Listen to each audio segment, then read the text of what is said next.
Nosso mundo é repleto de enigmas que desafiam nossa compreensão. Venha conosco descobrir os mistérios que continuam a intrigar a humanidade. Este é o canal Mundo Interessante. Seja muito bem-vindo.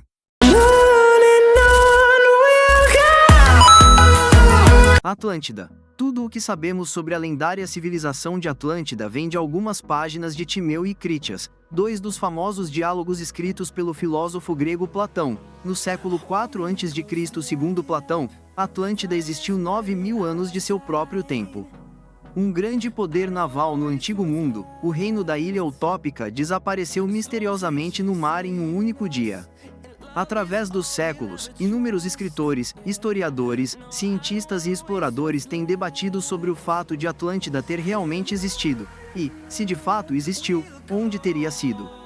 Atlântida foi um continente no meio do Atlântico que afundou no oceano de forma repentina. A teoria é que Atlântida era um verdadeiro local histórico e não apenas uma lenda inventada por Platão só veio à tona no final do século XIX.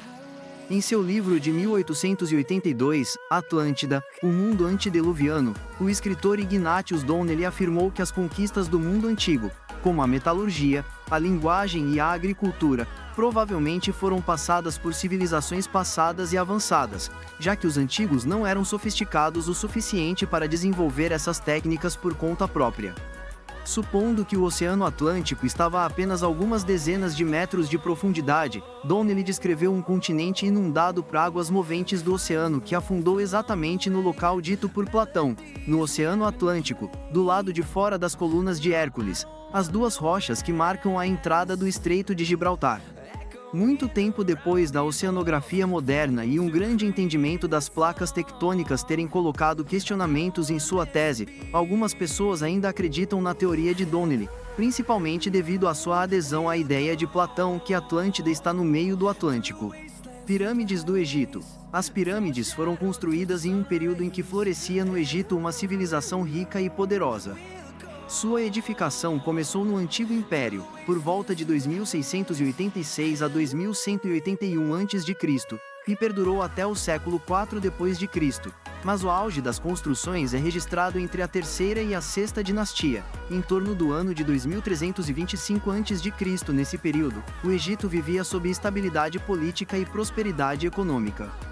Por sua vez, os faraós acreditavam ser uma espécie de divindade escolhida para serem os mediadores entre deuses e humanos. Por isso, após a morte física, os egípcios acreditavam que o espírito do rei, que era conhecido como Ka, permanecia no corpo e necessitava de cuidados especiais. Assim, seus cadáveres eram mumificados. No processo de mumificação, o corpo do faraó era cuidadosamente tratado com óleos e envolto em faixas a fim de que não sofresse com desgaste do tempo. Alguns órgãos, como o intestino e o fígado, eram retirados, mas colocados em urnas especiais junto ao sarcófago. Além disso, o faraó era enterrado com tudo o que necessitaria depois da morte, como seus tesouros, alimentos e até móveis. Familiares, sacerdotes e funcionários também eram sepultados junto ao faraó. As primeiras pirâmides até o início da primeira dinastia, 2950 a.C., as tumbas eram esculpidas em rocha ou eram edificadas estruturas denominadas mastabas. Estas tinham uma forma piramidal, mas pareciam quadrados empilhados em cima do outro e não eram tão altas. A primeira pirâmide usou como modelo de mastaba e foi feita por volta de 2630 a.C., pelo rei de Djoser, o qual pertencia à terceira dinastia. Linhas de Nazca ou Nazca são um grupo de grandes geoglifos feitos no solo do deserto de Sechura, no sul do Peru. Eles foram criados pela cultura Nazca entre os anos 500 a.C. e 500 d.C. por pessoas fazendo depressões ou incisões rasas no solo do deserto, removendo seixos e deixando pó de cores diferentes exposto. A maioria das linhas cruza a paisagem, mas também há desenhos figurativos de animais e plantas. Os desenhos de geoglifos figurativos individuais medem entre 0,4 e 1,1 km transversalmente. O comprimento combinado de todas as linhas é superior a 1.300 km e o grupo cobre uma área de cerca de 50 km².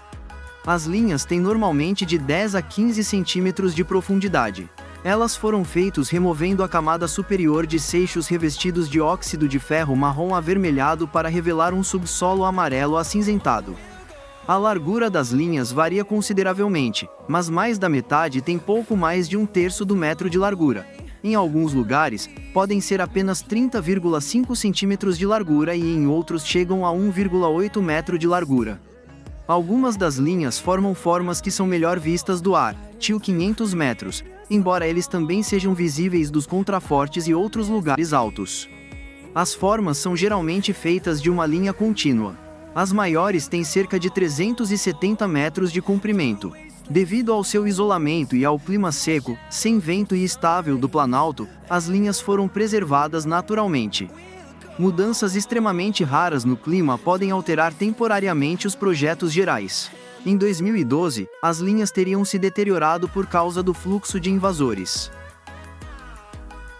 Naufrágio mais famoso do mundo. O Titanic foi um navio de passageiros britânico que afundou no Oceano Atlântico Norte depois de colidir com um iceberg durante sua viagem inaugural de Southampton, Inglaterra, para Nova York. O naufrágio causou a morte de 1.517 pessoas em seus 2.224 passageiros e tripulantes, tornando um dos desastres marítimos mais mortais de todos os tempos. O Titanic foi construído pelos estaleiros da Harland & Wolff em Belfast, Irlanda do Norte, e foi o navio de passageiros mais luxuoso da época. O navio era considerado inafundável, com 16 compartimentos estanques que poderiam ser isolados em caso de danos. No entanto, na noite de 14 de abril, o Titanic colidiu com um iceberg às 11h40 da noite. O iceberg perfurou 5 dos compartimentos estanques do navio, e o Titanic começou a afundar. A tripulação do Titanic tentou evacuar os passageiros, mas havia apenas botes salva-vidas suficientes para metade dos passageiros. Como resultado, muitos passageiros e tripulantes foram deixados para morrer no mar.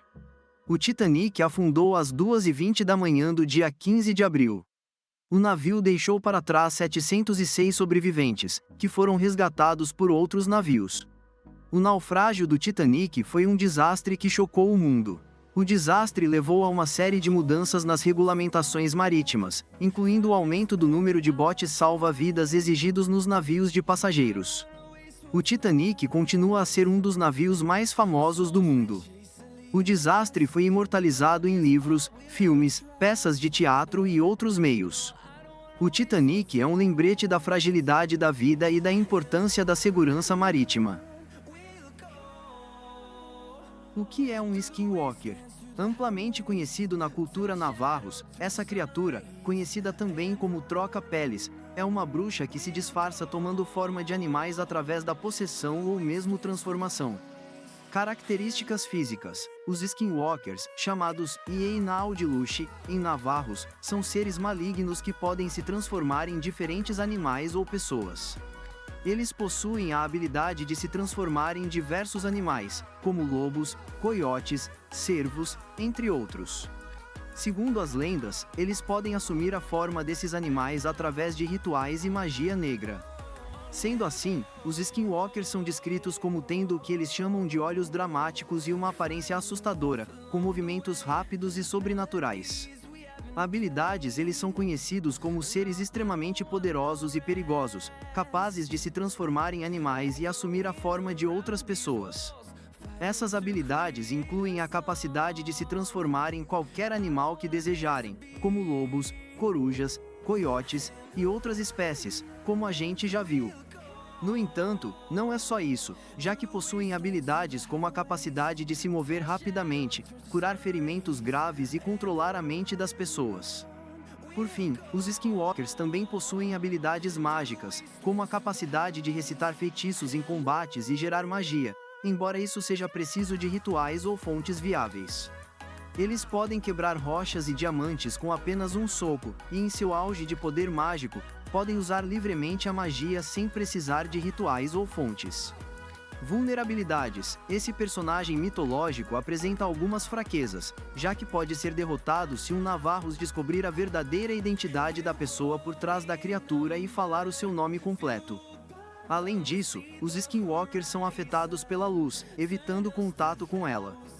Por fim, outras vulnerabilidades incluem a possibilidade de serem mortos durante sua forma humana, que inclusive é possível pela eficácia de balas de prata. Qual é a origem da lenda dos Skinwalkers? A lenda dos Skinwalkers tem sua origem na cultura indígena norte-americana, especialmente nas tradições Navajos, Hopi e Ute. O termo Skinwalker vem do inglês skin, que significa pele, e o walker andarilho, e se refere a criaturas sobrenaturais que podem usar a pele de animais para se transformar e caminhar entre os humanos. Por fim, nas lendas, essas criaturas são consideradas extremamente poderosas e perigosas, capazes de se transformar em animais e assumir a forma de outras pessoas, e são vistas como bruxos ou feiticeiros malignos que adquiriram habilidades sobrenaturais através de rituais sombrios. Obrigado por assistir até aqui. Por favor, considere se inscrever, comentar e compartilhar para ajudar o canal. Até a próxima!